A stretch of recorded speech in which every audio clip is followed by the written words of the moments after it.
Interception spectaculaire du côté du Mali. Chers camarades, c'est très grave. Je vous le dis ici à chaque fois que tant que l'armée malienne, ou alors tant que les États de l'AES ne fabriqueront pas leur monnaie, ou alors tant qu'ils n'utiliseront pas une monnaie qui seront capables de contrôler, les choses pareilles devront toujours exister. Parce qu'il est inadmissible que on voit des groupes armés terreau avec en leur possession plusieurs milliards de francs CFA. Chers camarades, qu'est-ce qui se passe? Qui fabrique ce franc CFA? Chers camarades, c'est très grave. La même alliance, les femmes veut aujourd'hui de mettre la main sur un grand butin.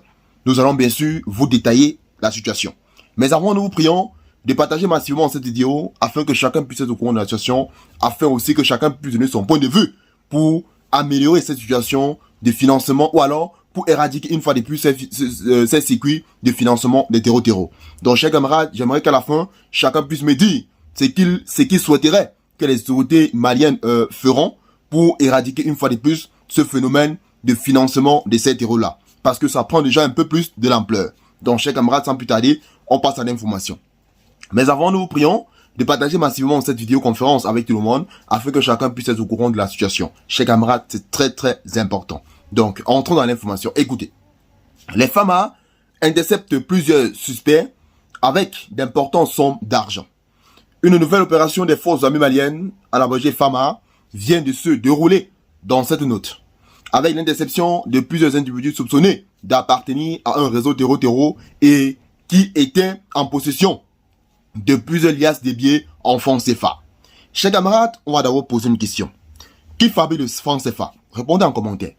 Selon les éléments de cette note, les militaires maliens avaient reçu des informations faisant état de mouvements suspects dans une zone isolée.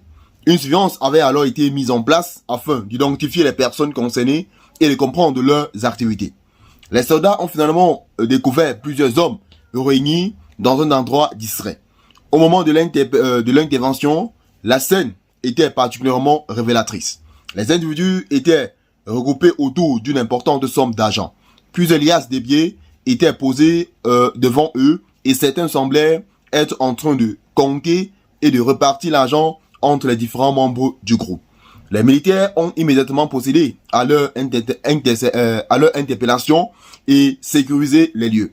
Les billets ont ensuite été récupérés et placés sous contrôle afin de permettre aux enquêteurs d'en déterminer l'origine de la destination. De toute façon, on connaît déjà l'origine parce que je vous ai posé la question à savoir qui fabrique le franc CFA. Chers camarades, répondez en commentaire. Je ne veux même pas prononcer le nom de ce pays. Poursuivons. Les billets ont ensuite été récupérés et placés sous contrôle afin de permettre aux enquêteurs d'en déterminer l'origine et la destination. Les premiers éléments recueillis ont laissé penser que cet argent pouvait servir au financement des activités du réseau. Cette découverte a donc soulevé une question fondamentale. Comment des groupes armés parviennent-ils à obtenir et à déplacer d'importantes sommes d'argent sans être immédiatement détectés? Question. C'est car lorsqu'on parle de la lutte contre le terreau, on pense souvent aux armes, aux véhicules ou aux combattants. Pourtant, derrière chaque organisation armée, existe également une dimension financière. Il faut que l'argent, en effet, il faut de l'argent pour se déplacer. Acheter du matériel, rémunérer certains intermédiaires, obtenir des informations et maintenir des réseaux clandestins. C'est pourquoi la surveillance du flux financier constitue un élément important dans la lutte contre les groupes armés terreau. Dans cette note informative, l'interception des suspects a donc permis aux autorités maliennes d'obtenir non seulement de l'argent, mais également de potentielles informations sur le circuit utilisé pour financer leurs activités. Les enquêteurs ont notamment cherché à déterminer d'où provenaient ces billets, qui les auraient émis, qui avaient remis cela aux individus et à quelle destination finale ils étaient destinés. Cette affaire a également relancé le débat plus large dans l'espace de l'Alliance des États du Sahel, en abrégé AES. À savoir, car au-delà de l'opération militaire, une question économique et monétaire pourrait se poser.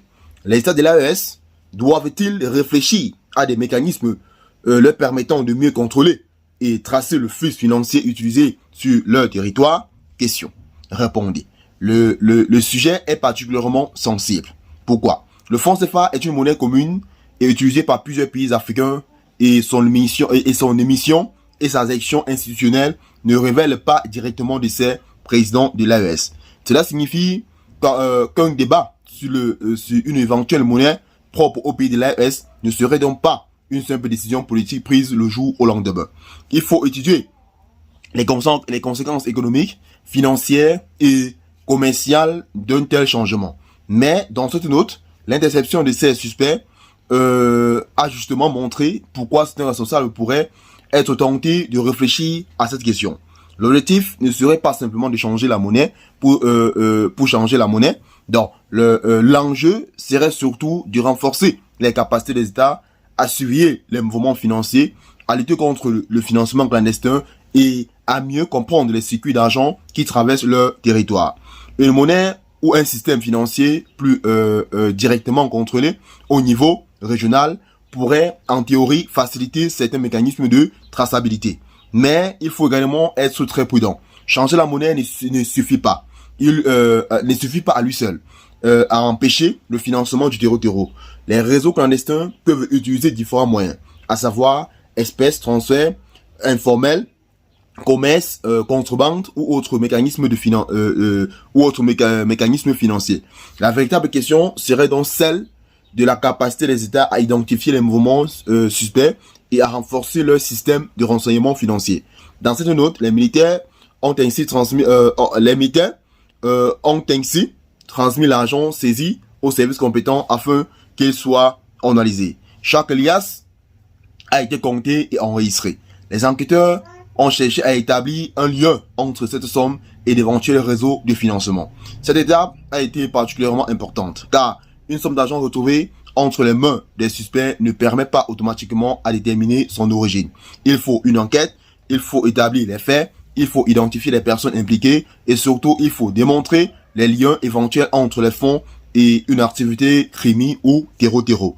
Donc les investigations ont donc continué après l'interception. Les militaires ont sécurisé les suspects, tandis que les enquêteurs ont commencé à exploiter les informations recueillies. L'opération a donc ainsi, l'opération a ainsi pris une dimension beaucoup plus large. Elle ne concernait plus seulement quelques individus arrêtés avec des biais. Elle pourrait permettre de remonter progressivement vers une filière financière. Donc, chers camarades, vous avez compris. Je vous ai dit que les États de l'AES doivent pouvoir fabriquer les monnaies, chers camarades. Parce qu'il y a certains Africains qui n'aiment pas travailler. Il y a certains Africains qui aiment voler, qui aiment la vie facile. C'est pour ça que vous voyez, ces personnes sont toujours en train d'être recrutées. Malgré le fait que, parce que je crois, d'avril 2026 à où nous sommes, les femmes ont éradiqué au moins ces 6 000 terreau. Et vous voyez, ils sont toujours en train d'être recrutés parce qu'ils ont le financement. Donc, si les États de l'AES parviennent à créer une monnaie dont ils pourront tracer, je pense que ces terreau devront vraiment réduire. Ou alors, parce que s'il n'y a plus de financement, ils ne peuvent plus recruter les combattants. Parce que ces combattants viennent, s'ils sont recrutés, on les promet des grandes sommes de l'argent, et si ces gens n'ont plus de l'argent, ça serait plus facile pour eux de recruter des combattants. Donc, chers camarades, voilà bien sûr ce que j'avais à dire, et j'espère qu'elle vous a plu. Si tel est le cas, faites-le part dans les commentaires, partagez la vidéo avec vos amis, et retournez tout à l'heure pour une nouvelle vidéo conférence. Et abonnez-vous plein de vous. À tout à l'heure.